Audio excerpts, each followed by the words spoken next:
everyone, I'm Alex and I'm the hands behind Lovecraft Crochet. My plushies are for the anxious, depressed, autistic, and neurodivergent. Small enough to travel in a purse, backpack, diaper bag, or even your pocket. You can check out my Facebook page or TikTok to see what patterns are available and stay tuned for the new ones coming out. I also make hats, scarves, blankets, and dice bags for the tabletop gamer or dice goblin in your life. Feel free to order through the page, TikTok DMs, or via email at love.craft.crochet@gmail.com. Now, on to the segment. Due to the graphic and disturbing nature of the crimes discussed, listener discretion is advised. Retrostatic Radio presents Killing 15 Minutes. Hello and welcome to Killing 15 Minutes, where you get your true crime fix in 15 minutes or less, or your podcast is free. I'm your writer, Sam Rossi, and shortly I'll be handing over a rough draft of a script to my brother, AJ, who hasn't read it, who's most likely has no idea what we're talking about. This should be fun. Good luck, bro. Thanks, Sam. I almost started this without thanking you. Thank you, sissy. The Wanda Beach Murders were... Jesus, this is a very light blue. The Wanda Beach Murders were the unsolved murders of Marianne Schmidt and Christine Scherrick at Wanda Beach near Cronulla in Sydney, New South Wales, Australia, on January 11th, 1965. Marianne Schmidt moved to Melbourne, Victoria, with her family from West Germany in September of '58. At the time, the family of 8 lived in a migrant hostel in Unabera, New South Wales, before setting in to Mora. In 1963, her father moved the family to Sydney after being diagnosed with Hodgkin's disease. Really? Yep. Her father died the following year. Marianne's neighbor was Christine Scherrick, who lived with her grandparents. When the Schmidts moved in, she developed a strong friendship with Marianne, who was the same age as her. They would have been around 12 or 13 at the time. On January 1st, 1965, the height of surf music... Really? That's where we're going with? On January 1st, 1965, that would be the height of the surf music era, the 15-year-old girls were at the beach at Cronulla, which was popular with the Schmidt family. Diary entries found after the murders indicated that the girls had kissed some boys at the beach. The next day, the Schmidt children, 8 of them, I think... That's a color shift! Ow! I'm sorry. 8 of the Schmidt children were at Cronulla again without Christine Scherrick. Meanwhile, Schmidt's mother... Okay, Schmidt's the family name, and you've now mentioned several of them, so you can't use last names as an indicator of whose mother. Or say, the Schmidt mother. Okay. Meanwhile, the Schmidt mother was hospitalized for an operation, leaving Helmut Jr. and Marianne in charge. Helmut Jr., I'm assuming, is a brother. Yes. Cool. You could set that up a little earlier. On Saturday, January 9th, Marianne and Christine asked Schmidt's mother if they could take the younger children to Cronulla the next day, and were told yes. However, it rained, and they canceled their plans.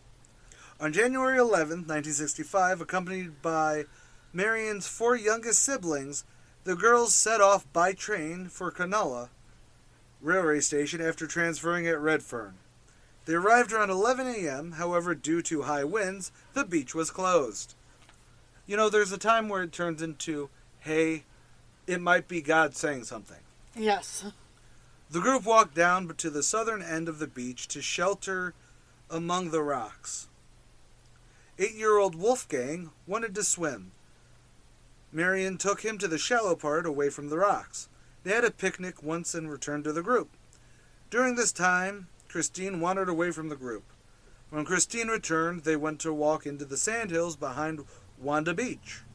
Around 1 p.m., the group had reached about 400 meters, or 430 yards, beyond the Wanda Surf Club. They stopped to take shelter as the younger children complained.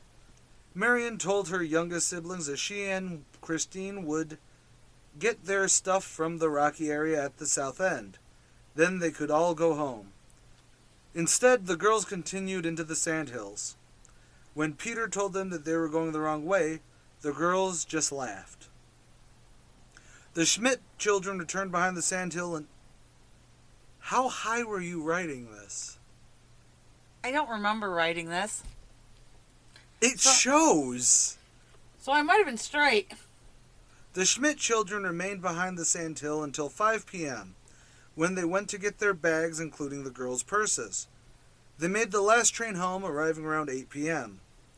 Marianne and Christine were reported missing at 8:30 p.m.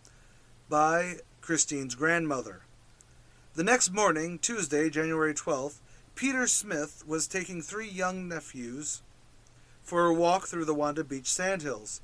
Some distance north of Wanda Surf Club, he discovered what he thought was a store mannequin buried face down in the sand. He brushed away some sand from the head, quickly figuring that it was actually a body. The police were called from the surf club, and Smith believed he had found only one body. When the murder scene was examined, Marianne was found lying on her right side with her left leg bent. Christine was face down, her head against the sole of Marianne's left foot. Both had scratch marks on their faces. From a 34-meter-long drag mark leading to the scene, police theorized that Christine had fled, possibly while Marianne was dying, only to be caught, incapacitated, and dragged back to her friend's body. A concentrated search was conducted to find the murder weapons, a long knife and a blunt instrument, but neither were found. Tons of sand from around the murder scene was sifted through and various items were found, including a blood-stained knife blade, but police could not link it to the murders. Which is always awkward to find. Yeah, sort of like when they're dredging up stuff and find 14 different guns, but none of them are the ones they're looking for. Yep. Tuesday in Utica. Yep. The autopsy showed that Christine had a BAC, blood alcohol content, of 0.015, with no alcohol found in Marianne. It was discovered that Christine had consumed food different from the rest of the party. It is suspected this occurred while she was alone. Christine's skull was fractured from a blow to the back of her head and stabbed 14 times. Marianne's throat was deeply slashed and stabbed 6 times. Their underwear was cut and sexual assault was attempted. Semen was found on both girls. It was during Christine's absence that Wolfgang noticed a teen boy crabbing. Oh, crabbing. It's an actual thing. Yes. It's a real verb. It was during Christine's absence that Wolfgang noticed a teen boy crabbing. Later, he claimed to see him 2 more times, once in the company of the girls, and sometime much later walking alone. There is doubt about his description of this person, as Wolfgang's testimony over time variously suggested that he had a homemade spear gun and or a fishing knife. The last sighting was around 12:45 by local fireman Dennis Dustin, who was walking the area with his son and saw the girls walking about 700 meters or so north of the surf club. Dostin told police they seemed in a hurry, and one of the girls also looked behind her as if they were being followed. He did not see anyone else, however. There had been a number of people seen in the area who were never identified and never came forward. Their funeral was held on January 20th. A 10,000 Australian dollar dues reward was posted in February, later converted to 200,000 Australian dollars in 1966. Stood unchanged as of August 2002. In April 1966, the coroner handed down his report, by which time police had interviewed some 7,000 people, making it the largest investigation in Australian history as of that time. The murders quickly became a cold case. None of the 3 main suspects fit the description of the surfer youth who was never identified. The case was reopened in 2000, and February 2012, the New South Wales Police Force's Cold Case Unit announced that a weak male DNA sample had been extracted from a pair of white shorts worn by Christine. Admitting that current technology was unable to provide more information, police were confident that future advances would give more assistance. In July 2014, police told the public that a semen sample taken from Marianne's body had been lost and could not be located despite an extensive search. That's something you really don't want to know. Nope. C.E.C. Johnson, formerly detective of the investigation, received a painting from Alan Bassett, who had been jailed for the brutal murder of Carolyn Orphan in Wollongong in 1966, in 75. Bassett's painting, titled A Bloody Awful Thing, showed an abstract landscape. Johnson believed that this painting showed blood trails, a broken knife blade, and the body of a victim. Johnson was convinced that Bassett was the Wanda Beach killer. Johnson was also convinced that the painting showed a scene from the killings only the murderer would know, as well as clues to the unsolved killings of Wilhelmina Kruger and Anna Jostakoa Dalinkoa. What the hell sentence is that? I'm sorry about mispronouncing those names. I cannot I don't know the language. I don't know the language either. Johnson wrote a book about the case, despite the skepticism of other detectives. Before publishing, Johnson was killed in an accident. Other detectives, however, still concluded that he was wrong in his belief. One person Johnson convinced, though, was Bill Jenkins, a Daily Mirror reporter. Jenkins repeated Johnson's theory in his ghost-written memoirs, As Crime Goes By. It's a terrible name. In a chapter about the Wanda Beach Murders, which was essentially a repeat from his earlier book, Crime Reporter, Jenkins mentioned Bassett and his painting. Bassett was released in 1995, filed a defamation lawsuit. Hey, that's funny. Sorry. When he was released in 1995, Bassett filed a defamation in the Supreme Court of New South Wales. The publisher, pleading defenses of justification, since Bassett was a convicted murderer. The case did not go any further. Bassett voluntarily gave a DNA sample to clear his name. I don't know why I enjoy that fact. Look, I was just sending him creepy fucking imagery. I don't know why y'all think I killed these ladies. Yep. The second suspect was serial killer Christopher Wilde. 2 years prior to the murder, Wilder was convicted of a gang rape on a Sydney beach. Doesn't it take more than one person to commit a gang rape? This is true. So I'm assuming he wasn't the only one convicted, you just... He just... They give a reason behind why. Okay. Wilder emigrated to the U.S. in 1969. In 1982, when visiting his parents in Australia, he was charged with sexual offenses against two 15-year-old girls who he had forced to pose nude. Wilder fled back to the U.S. and in 1984 committed 8 murders and several attempts also.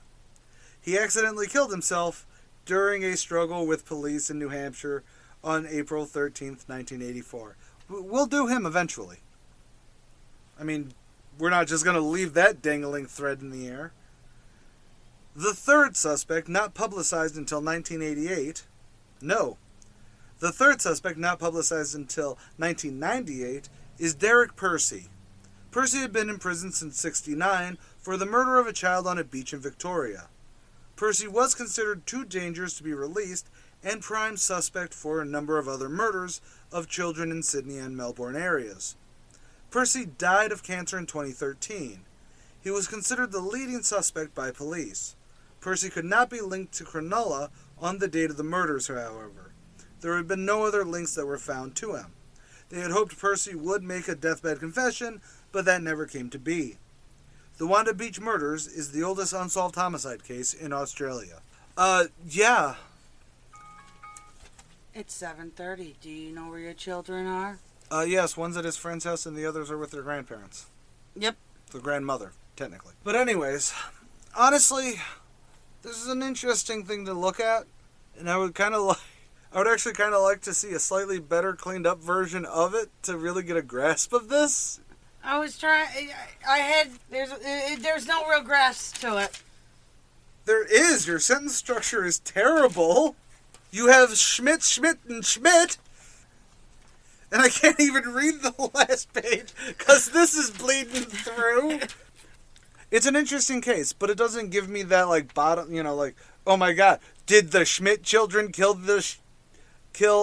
Mary Ann and Christine? You know what I mean? Yeah, it doesn't give us enough. There's not a lot of dangling for us to have, I almost said have fun with, but that's not really it.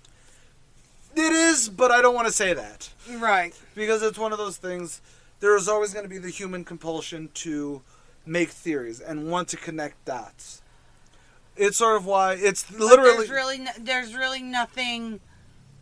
They never found enough to be able to... Yeah. No, I completely agree. Even theorize. It's not like, the JonBenet Ramsey thing where your brain can only make... You know what I mean? It's the opposite. Yeah. It's where there's not enough to be able to make a educated guess. Right. Just like with the ABC, the alphabet killing in Rochester. Yes.